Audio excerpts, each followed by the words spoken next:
BJP ತೀವ್ರ ಪ್ರತಿಭಟನೆಯನ್ನ ಮಾಡ್ತಾ ಇರುವಂತದ್ದು ಇದೇ ವಿಚಾರಕ್ಕೆ ಸಂಬಂಧಪಟ್ಟಂತೆ ತೀವ್ರವಾಗಿ ಖಂಡಿಸ್ತಾ ಇದೆ.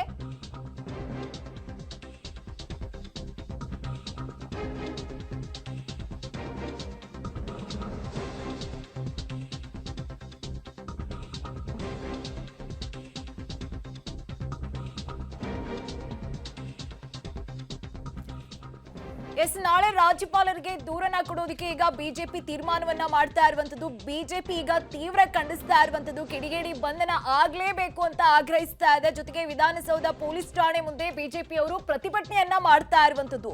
ಈ ದೇಶ ವಿರೋಧಿ ಕಾಂಗ್ರೆಸ್ ಅಂತ ಹೇಳಿ ಈಗ ಕಾಂಗ್ರೆಸ್ ವಿರುದ್ಧ ಧಿಕ್ಕಾರವನ್ನ ಬಿಜೆಪಿ ನಾಯಕರು ಕೂಗ್ತಾ ಇರುವಂತದ್ದು. ನಾಸಿರ್ ಹುಸೇನ್ ವಿರುದ್ಧ ವಿಧಾನಸೌಧ ಠಾಣೆಗೆ ಬಿಜೆಪಿ ನಾಯಕರು ಈಗಾಗಲೇ ದೂರನ್ನ ಕೂಡ ಕೊಟ್ಟಿದ್ದಾರೆ. ಜೊತೆಗೆ ನಾಳೆ ರಾಜ್ಯಪಾಲರಿಗೂ ಕೂಡ ದೂರನ್ನ ಕೊಡೋದಕ್ಕೆ ಬಿಜೆಪಿ ನಿರ್ಧಾರವನ್ನ ಮಾಡಿರುವಂತದ್ದು. ನಾಸಿರ್ ಹುಸೇನ್ ಅವರಿದ್ದಾರೆ, ಬನ್ನಿ ಮಾತಾಡೋಣ ಸರ್. ಗೆಲುವಾಗಿದೆ,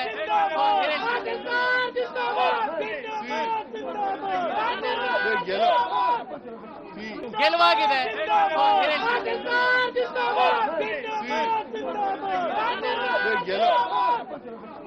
ಗೆಲುವಾಗಿದೆ,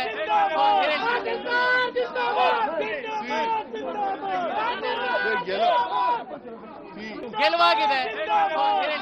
ವಿಧಾನಸೌಧದ ಒಳಗಡೆ ಪಾಕಿಸ್ತಾನದ ಬೆಂಬಲಿಗರನ್ನ ಬಿಟ್ಟಿರುವಂತದ್ದು ದೊಡ್ಡ ಅಪರಾಧ. ಅವರು ನಾಸಿರ್ ಹುಸೇನ್ ಅನ್ನೋರು ಏನು ರಾಜ್ಯಸಭಾ ಗೆದ್ದಿದ್ದಾರೆ, ಗೆದ್ದ ತಕ್ಷಣ ಪಾಕಿಸ್ತಾನ ಜಿಂದಾಬಾದ್ ಅಂತ ಹಾಕಿದ್ದಾರೆ. ಅವ್ರು ಯಾರಂಗಾರೆ? ನಾಸಿರ್ ಹುಸೇನ್ ಯಾರು? ಹೆಂಗ್ ಕರ್ಕೊಂಬಂದ್ರಿ ಇವ್ರನ್ನೆಲ್ಲ?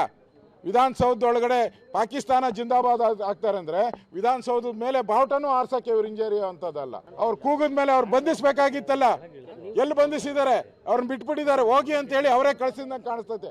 ಇದು ಅತ್ಯಂತ ಖಂಡನೀಯ ಮತ್ತು ನಾವು ಹಲವು ಬಾರಿ ಹಿಂದೆನೂ ನಾನು ಹೇಳಿದ್ದೇನೆ, ಯಾವಾಗ ಕಾಂಗ್ರೆಸ್ ಪಾರ್ಟಿ ಅಧಿಕಾರಕ್ಕೆ ಬರ್ತದೆ ಅಥವಾ ಚುನಾವಣೆ ಗೆಲ್ತಾರೆ, ದೇಶದ್ರೋಹಿಗಳಿಗೆ ಪಾಕಿಸ್ತಾನಿ ಸಮರ್ಥಕರಿಗೆ ಕುಮ್ಮಕ್ಕು ಬಂದಂಗೆ ಆಗ್ತದೆ. ಇವತ್ತು ಏನು ಘಟನೆ ನಡೆದಿದೆ ಇದನ್ನು ನಾನು ಅತ್ಯುಗ್ರವಾಗಿ ಖಂಡಿಸ್ತೇನೆ. ಕರ್ನಾಟಕ ರಾಜ್ಯದ ಪೊಲೀಸರಿಗೆ, ಮುಖ್ಯಮಂತ್ರಿಗೆ, ಗೃಹ ಮಂತ್ರಿಗಳಿಗೆ ನಾನು ಆಗ್ರಹಪಡಿಸ್ತೇನೆ, ಇವ್ರನ್ನ ಮೊದಲು ಒದ್ದೊಳಗೆ ಹಾಕಿ. ನಾಸಿರ್ ಹುಸೇನ್ ಗೆದ್ದಿದ್ದ ತಕ್ಷಣ ಪಾಕಿಸ್ತಾನ್ ಜಿಂದಾಬಾದ್ ಅಂತ ಘೋಷಣೆ ಕೂಗಂತ ಕಾಂಗ್ರೆಸ್ ಕಾರ್ಯಕರ್ತರು ಇವತ್ತು ಇನ್ನೂ ರಾಜ್ಯದಲ್ಲಿ, ದೇಶದಲ್ಲಿ ಇದ್ದಾರೆ ಅಂದ್ರೆ ಅರ್ಥ ಮುಸಲ್ಮಾನರು ಬಗ್ಗೆ ಅನುಮಾನ ಮಾಡೋಂಥ ಪರಿಸ್ಥಿತಿ ಎಲ್ಲ ಮುಸಲ್ಮಾನರಿಗೂ ಇಲ್ಲ. ಈ ರೀತಿ ರಾಷ್ಟ್ರದ್ರೋಹ ಮಾಡ್ತಾ ಇರೋಂಥ ಮುಸಲ್ಮಾನರ ಬಗ್ಗೆ ರಾಜ್ಯ ಸರ್ಕಾರ ಏನು ಕ್ರಮ ತಗೊಳುತ್ತೆ ಅನ್ನೋದ್ರ ಬಗ್ಗೆ ಕೂಡ ನಾವು ಗಮನಿಸಬೇಕು. ಇದು ನನ್ನ ಒತ್ತಾಯ. ಪಾಕಿಸ್ತಾನ್ ಜಿಂದಾಬಾದ್ ಘೋಷಣೆ ಕೂಗಿರ್ತಕ್ಕಂಥದ್ದು ಅತ್ಯಂತ ಖಂಡನೀಯ. ಈ ದೇಶದೊಳಗೆ ಇದ್ದು ಘೋಷಣೆ ಕೂಗ್ತಾರೆ ಅಂತ ಹೇಳಿದ್ರೆ ಇದು ಅಕ್ಷಮ್ಯ ಅಪರಾಧ. ಬಹುಶಃ ಕಾಂಗ್ರೆಸ್ ಬೆಂಬಲಿಸೋರು ಇಂಥವರೇ ಇರಬೇಕು ಅಂತ ಅನ್ಸುತ್ತೆ.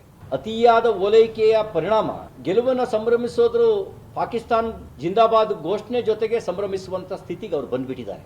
ಇದನ್ನು ಗಂಭೀರವಾಗಿ ತಗೊಳ್ಬೇಕು, ಅವ್ರ ಮೇಲೆ ತಕ್ಷಣ ಕ್ರಮ ಜರುಗಿಸಬೇಕು. ಇಲ್ಲದೇ ಇದ್ರೆ ಈ ಸರ್ಕಾರವು ಪಾಕಿಸ್ತಾನಿಗಳ ಪರವಾಗಿ ನಿಂತಿದೆ ಅಂತ ನಾವು ಭಾವಿಸಬೇಕಾಗತ್ತೆ. ಇದು ನಾಚಿಗೇಡಿನ ಸಂಗತಿ. ವಿಧಾನಸೌಧ ಏನು ಪವಿತ್ರವಾದಂಥ ದೇಗುಲ, ಭಾರತ ಮಾತೆಯ ಸಂವಿಧಾನದ ದೇಗುಲ, ಇದು ಇಂಥ ಒಂದು ಸ್ಥಳದಲ್ಲಿ ಇತಿಹಾಸದ ಪುಟಗಳಲ್ಲಿ ನಮಗೆ ಸ್ವಾತಂತ್ರ್ಯ ಬಂದು 75 ವರ್ಷ ಆಗಿದೆ, ಅದ್ರ ಹಿಂದೇನೂ ಆಗಿಲ್ಲ ಬಿಡಿ. ಪಾಕಿಸ್ತಾನ ಜಿಂದಾಬಾದ್ ಅಂತ ವಿಧಾನಸೌಧದಲ್ಲಿ ಕೂಗ್ತಾರೆ ಅಂದರೆ ಈ ಸರ್ಕಾರ ಸತ್ತಿದೆಯಾ ಬದುಕಿದೆಯಾ ಅಂತ ಅರ್ಥ ಆಗ್ತಾ ಇಲ್ಲ. ನೋಡಿ, ಒಬ್ಬರ ಮಂತ್ರಿಗಳು ಯಾರಾದರೂ ಬಂದಿದ್ದಾರಾ? ಮುಖ್ಯಮಂತ್ರಿ ಬಂದಿದ್ದಾರಾ?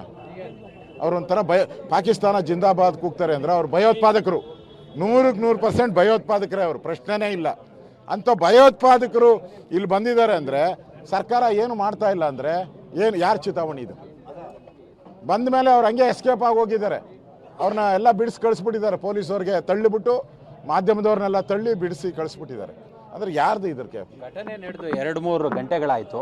ಸುಮೋಟೋ ಕೇಸ್ ದಾಖಲು ಮಾಡ್ಕೊಂಡಿಲ್ಲ. ಮತ್ತು ಆ ಆಡಿಯೋ ವಿಡಿಯೋ ಏನಿದೆ ಅದನ್ನು ಕಲೆಕ್ಟ್ ಮಾಡಿಕೊಂಡು FSL ಕಳಿಸ್ತೀವಿ, ಆ ಬಳಿಕ ನೋಡ್ತೀವಿ ಅನ್ನೋ ನಿಟ್ಟಿನಲ್ಲಿ ಹೇಳ್ತಾವ್ರೆ.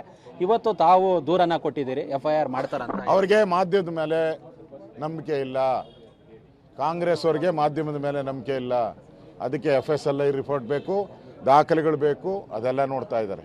ಅಂದರೆ ಇಡೀ ಮಾಧ್ಯಮ, ಎಲ್ಲ ಚಾನಲ್ಲವರು, ಎಲ್ಲ ಪತ್ರಿಕೆಯವರು ಸಾಕ್ಷಿ ಇದ್ದರು. ಅಲ್ಲಿ ಎಲ್ಲ ಪತ್ರಿಕೆ ಮಾಧ್ಯಮದವರು ಸಾಕ್ಷಿ ಇದ್ದು ಆ ಸಾಕ್ಷಿನೂ ನಂಬಲ್ಲ ಅಂತಾರೆ. ಈ ಕಾಂಗ್ರೆಸ್ ಅವರು ಎಷ್ಟು ಕೆಟ್ಟ ರೀತಿಯಾದಂಥ ಆಡಳಿತವನ್ನು ಕರ್ನಾಟಕದಲ್ಲಿ ಮಾಡ್ತಾ ಇದ್ದಾರೆ ಅನ್ನೋದು ಅರ್ಥ ಆಗ್ತಾ ಇದೆ. ನಾಳೆ ಏನಾದರೂ ರಾಜಭವನಕ್ಕೆ ಹೋಗಿ ದೂರನ್ನ ನಾಳೆ ಕೊಡ್ತಕ್ಕಂಥದ್ದು ಮತ್ತೆ ಸದನದಲ್ಲಿ ನಾಳಿನ ಹೋರಾಟ ಯಾವ ರೀತಿ ಇರುತ್ತೆ? ನಾಳೆ ಈ ಸದನದಲ್ಲಿ ಹೋರಾಟ ಮಾಡ್ತೀರಿ. ಭಾರತ ಮಾತೆಗೆ ಅವಮಾನ ಆಗಿದ್ದನ್ನು ನಾವು ಯಾವುದೇ ಕಾರಣಕ್ಕೂ ಸಹಿಸಲ್ಲ. ಯಾಕಂದರೆ ಅವರಿಗೆ ಟಿಕೆಟ್ ಕೊಟ್ಟವ್ರು ಯಾರು? ಕಾಂಗ್ರೆಸ್ ಅವರು. ಅವ್ರ ಪರವಾಗಿ ಕ್ಯಾನ್ವಾಸ್ ಮಾಡಿದವ್ರು ಯಾರು? ಇದೇ ಕಾಂಗ್ರೆಸ್ ಮುಖ್ಯಮಂತ್ರಿಗಳು, MLAಗಳು. ಈಗ ಅವಾಗ ಮಾಡಿದಾರಲ್ಲ, ವಜಾ ಮಾಡಲಿ ಅವ್ರನ್ನ, ನೋಡೋಲ್ಲ ವಜಾ ಮಾಡಲಿ ಅವ್ರನ್ನೇ. ಅವರೇ ತಾನೇ ಕರ್ಕೊಂಬಂದಿದ್ದು. ಸುಮ್ಮನೆ ಹೆಂಗೆ ಬಂದ್ಬಿಡ್ತಾರೆ ಅವರು? ಪೊಲೀಸರು ಏನು ಮಾಡ್ತಾಯಿದ್ರು? ಘೋಷಣೆ ಕೂಗಿದ ಪೊಲೀಸರು ಏನು ಮಾಡಿದ್ರು? ಅವ್ರನ್ನ ಯಾಕೆ ಅರೆಸ್ಟ್ ಮಾಡಿಲ್ಲ? ಎಲ್ಲ ಯಕ್ಷ ಪ್ರಶ್ನೆಗಳು. ರಾಜ್ಯದ ಜನತೆಗೆ ನಾನು ವಿನಂತಿ ಮಾಡ್ತೀನಿ, ನೋಡಿ ಅವ್ರನ್ನೆಲ್ಲ ಎಸ್ಕೇಪ್ ಮಾಡಕ್ಕೆ ಬಿಟ್ಟಿದ್ದಾರೆ. ಯಾರು? ಇದೇ ಕಾಂಗ್ರೆಸ್ ಅವರು. ಇದೇ ಕಾಂಗ್ರೆಸ್ ಅವರು ಬಂದರು, ಪಾಕಿಸ್ತಾನ ಜಿಂದಾಬಾದ್ ಅಂದರು, ಹಂಗೆ ಎಸ್ಕೇಪ್